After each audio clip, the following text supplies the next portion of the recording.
Welcome to Sweet Life Beat Life. We hope this video helps. You start by confirming prerequisites: Opus Clip installed or open in your browser and linked to your YouTube account. Upload or paste the YouTube URL now, don't delay. Once done, choose a single source file or supply captions to improve clipping accuracy. Then set the output parameters.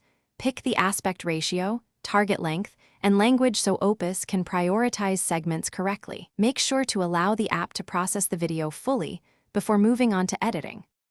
Once Opus generates clips, you'll refine them aggressively. Preview each clip and remove anything off-topic. Use the trim handles to tighten starts and ends and increase speech clarity with audio enhancement if needed. Make sure to enable or edit subtitles so viewers understand the message without sound. Next, arrange selected clips into an order that tells a concise story, adjust pacing between cuts, and pick strong thumbnail frames to maximize click-through.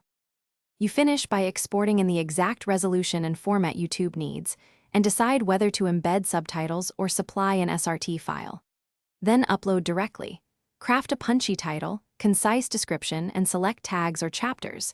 Schedule or publish when ready. If export fails or clips are missing, reprocess the original file, verify codecs and formats, clear your browser cache, and try again. If problems persist, gather logs and contact. Thanks for watching. Consider subscribing if we helped you.